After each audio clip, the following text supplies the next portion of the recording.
Hi guys, hello, and welcome back to my channel. Hi, my name is Ora. If you are new here, I'm a beauty, fashion, and lifestyle content creator, and if you're a returning subscriber, thank you very much for coming back to watch a new video. Today's video is not what I promised in my last vlog, sorry, but I have a good explanation for it. Okay, so I have been getting a lot of messages in my Instagram DMs whenever I post stuff on Insta stories related to YouTube, or like my milestones or stuff related to YouTube generally, actually. And I get messages like, oh, are you using your phone? Are you using a camera? Are you sure you're using your phone? How do you get all this information? I barely ever see where to get it, and I don't know how to navigate mine, or I don't even have what you have to get this. And obviously I respond to those DMs, and then I just thought about it again, and I was like, you know what, it'd be nice to really just share these things here on YouTube, so that a larger audience can have access to this, you guys included, obviously. And then it's just easier that way, basically. So anybody that doesn't know, or anyone that's doubting how well or how much information they can access using their phone, as regards to YouTube, actually, well, they wouldn't have to doubt so much, because now they know better, and they can have access to the apps that I use as well, or things that help me put out content from my phone. Okay, so if this sounds like something that you're interested in knowing about, or learning about, or watching, then stick around and make sure you're subscribed to my channel if you're not already. Turn on the notification bell, so every time I post a new video you get a message. You can also like this video and drop a comment down below. And all of that being said, let's jump right into today's video. 1, 2, 3, funky.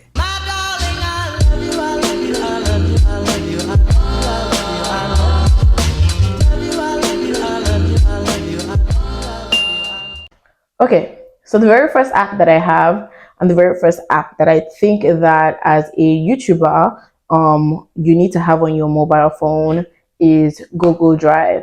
So Google Drive is basically the type of app where you can store files, basically, any type of files, audio, video, pictures, everything and anything that you have, you can store. Now, the reason why you need your Google Drive is because recording on your phone takes up a lot of space. Now, in order for you to create space, you have to get rid of something. Now, if you're getting rid of things from your camera roll or from anywhere, actually, you can store them in your Google Drive. Past footage that you have that didn't make it to YouTube, past footage that you had that probably made it, but you still need to get rid of it in order to create space for new content that you have. You can send them to your Google Drive and have them kept there forever, basically. There are other ones that people use, but I do feel like Google Drive is still the easiest and should I say easily accessible one. Yeah, that's the first one, Google Drive. So the second app I want to mention, the second mobile app that I want to mention, is one that is very popular, and I feel like in a group of 5 people, at least 3 people have it, and that's Canva. Now, Canva is very useful. I feel like I don't need to tell you what Canva does, but if you know, you know. But if you don't know, Canva is there's also the website version, but it's the app now. It's the kind of app where you can create graphics design of any sort: Facebook posts, Pinterest posts, YouTube thumbnails, just general. Even you can create your wedding invitation card on there. You can create book covers on there. You can do anything, literally, as long as it's graphics design. You can do on Canva, which is why it's important for your YouTube channel, because that's where you're going to be creating your thumbnails. It's very important for YouTubers to have good thumbnails, and the one free place where you can get unlimited access to really good options and alternatives for and even inspiration for like your thumbnail is Canva. Canva has a whole section for like YouTube thumbnails. They even have options for YouTube banners. Basically, if you check their YouTube range, you'd see pretty much everything that you need to have for YouTube, in different sizes and formats that they come in. And I think that Canva is really great if you're for your mobile app, because then you can create on the go. So for someone like me, when I create my content and I'm done with it, and the next thing for me to do is to create a thumbnail for it, and I instantly, from my phone, I just go to Canva, put 1 or 2 things together that look good, and then that's it. I'm done with my thumbnail. And so I think that it would be really useful for you. If you don't know about it already, Canva is the one place where you can look at to make your thumbnail. The third app I want to share with you is YouTube Creators Studio, or YouTube Studio basically. So what YouTube Creator Studio does is it shares details of how your channel is performing with you from the comfort of your phone. Like you can just have the app on you and then you can check who just subscribed, how many views you've gotten so far. If you're a new YouTuber, there's a target slash goals slash benchmark and milestone that you're supposed to get to, and that's the 1,000 followers and 4,000 watch hours, and sorry, 1,000 subscribers and 4,000 watch hours. So you need to get to those, you need to reach those two in order to be able to be monetized. Now YouTube Creator Studio is one place where you can always have access to see how you're doing, how you're performing, how your growth is going. You can also see how far you've gone with these two milestones that you have to hit. You can reply comments on your channel. You can see what video is performing best. You can see what's not doing so well. Basically, everything you do, you get on a bigger screen. Basically, you can have that in the YouTube Creator Studio app on your phone. So if you just want to monitor your channel's growth, basically, I think it's one that you really need to have. It's going to be on you all the time, so why not? There's so many other features and advantages that it has, and if you do download it, you would find them there. But the main thing that it's meant for is to pretty much just show you the analytics of your channel, your insights, who's watching from where, who subscribed, how your last video is doing, how your last 3 videos are performing, how all your videos in general are doing, how many views you have in total, who just subscribed. All of those good things that you want to know about, you can find on YouTube Creator Studio. The next app that I think it's a must-have for every YouTuber on the mobile phone, I would say, is TubeBuddy. Now, if you don't know TubeBuddy is the kind of, well, it's a website app and a plugin if you have a laptop, an extension of some sort where you can attach to your YouTube channel, and then pretty much what it does is that it helps you with SEO. Now, SEO, if you don't know, is search engine optimization, and what this means is that it helps you to pretty much pick the best title for your videos.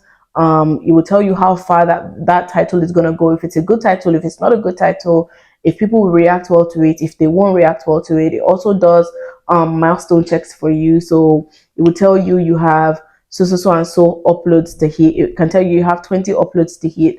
It can tell you have 4,000, like maybe 1,000 watch hours, and then how many more you need to go. It will tell you how many views you have so far, and every time you hit these milestones, it will give you like some sort of certificate or like a badge and different stuff like that. So I think that things like that are really nice to see in order to track your progress and just make you generally happy, honestly, because when I get badges, whenever I hit a milestone that I didn't even know was a milestone from TubeBuddy, I just feel really great. You know, it's nice to see something good or your hard work being recognized in that sense. And I think that TubeBuddy is just great in the sense that you also have access to responding to comments. You can also do a lot of things on the app. You can also put hashtags that would befit the video that you're putting out. You can put them together on your TubeBuddy. Another thing that TubeBuddy does is that it gives you a checklist. So say for example, now there are things that you need to do on every single video that you put out that you haven't done. It would score you. So there are 7 checklists, right? Say you're supposed to put a subtitle, you're supposed to put your end card, you're supposed to put your cards, you're supposed to put a chapter template, you're supposed to put different things on there, and you've only done one. It would score you, so you know that this mark is bad, and it puts it in red, so you know that there are things that you need to do. So the more you do them, the more the better it is for your video to do well on YouTube. And I think that that's really great, because if you're a new YouTuber, or even if you have been on YouTube for a while, there's nobody that doesn't want their video to do good. So there's no reason why you can't have the app that would kind of make it easier for you to know exactly what you're doing wrong and how to fix it. And that's kind of what TubeBuddy does. This app that I want to talk about is the one that I think everybody has. We all have at least one of these apps, right? And that is CapCut and Inshot. Now, these 2 apps are the holy grail of video editing on mobile. Now, I used to use Inshot. I currently use CapCut to edit all of my videos, but I stopped using Inshot not because it was bad. And I would still recommend it to you guys. However, it's not really working for me. That doesn't mean it wouldn't work for you. So I stopped using Inshot because I had a lot of storage issues with it. I noticed that it used to bounce me back a lot, even after deleting and wiping off everything that I think would take up space on my phone.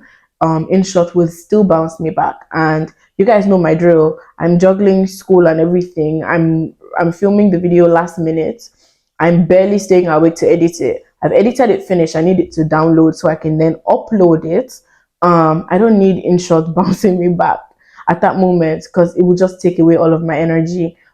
So I use CapCut instead. Once I know that it's time for me to film and I wipe off everything I need to wipe off and clear up space. Once CapCut is done, it's done. That is it. Whatever it gives me is what I have, and then I know I can also download my video in 4K, which is also another option that you have on Inshot, I believe. I think that's also an Inshot, but I just really like the quality that CapCut gives me. I really like that. So I just stick to CapCut, but you can use Inshot. Try both of them, whatever works for you, really. They're really cool. They both have really cool features, really nice effects. You can import your own font if you feel like the fonts they have on there do not match your aesthetic, which is what I do. You can import your fonts, import music, use the music they have on there.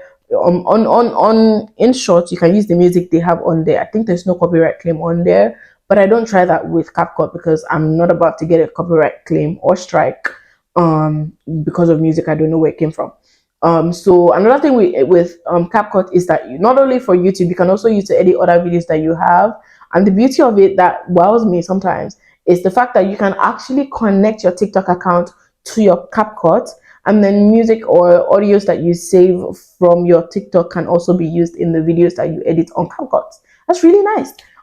So there's so many advantages for both apps. Just download both of them and see which one works for you best. And the final app that I have for you guys, I know this is a bonus one, okay? And I'm only saying it now because I've gotten a question about this before. I do plan to make a dedicated video to this particular question. So I'm gonna answer it in full details and tell you guys where exactly I get it from. Different places actually. And that is music. Now, everybody knows that with YouTube, you cannot just be doing music. You cannot just take the music part anyhow. You can't just do anyhow with music. You have to get it from a reliable source and make sure that it is copyright free. And that is why I use Thematics to get my music. I know some people say there's YouTube audio library. If that works for you, cool. I don't really like it. We're going to talk about that another day. But for the purpose of this video and this bonus bit, I use Thematics. And I really love Thematics because it tailors down the music to what you like. It will ask you what you like, what's your vibe, what's your niche, what kind of vibe do you go for when you're listening to music, stuff like that, and then tailor and pick music that suits all of those things that you have said, and then recommend them to you. There's the free version and there's the paid version. I'm using the free version for now, but the free version is doing me great. So I don't have a problem with that. The free version gets me everything I need. I think one of the reasons why I really love Thematic is because sometimes I tend to forget that I didn't credit an artist. Now, the beauty of Thematic is that in order for you to be able to use the music, you have to credit the artist in your description. Now, sometimes I forget, and you forgetting would instantly get you a strike on YouTube if you were not using Thematic.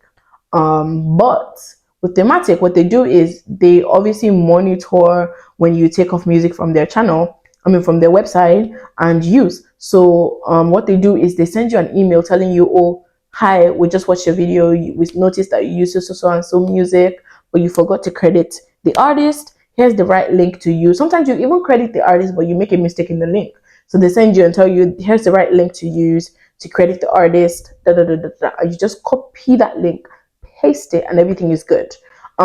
Meanwhile, if you were using music from just a random place, or even if it's just like some background music in your video, and YouTube should grab it, if they can hear it and they give you a copyright strike or a claim, it's a stain on your channel, and nobody really wants that.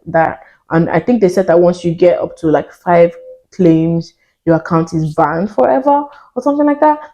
nobody wants that. So it's just safer when you do it from a reliable source, and thematic is one of them. I'm going to be sharing with you guys in another video where I get all of my music from, because I know that I did get a lot of like, oh, you use Nigerian music remixes and stuff like that in your last vlog. How did you do it? Where did you get them from? Da, da, da, da. So I've planned to make a detailed video sharing with you guys where I get where I got those ones, and where I still get all of the music that I use in my vlogs.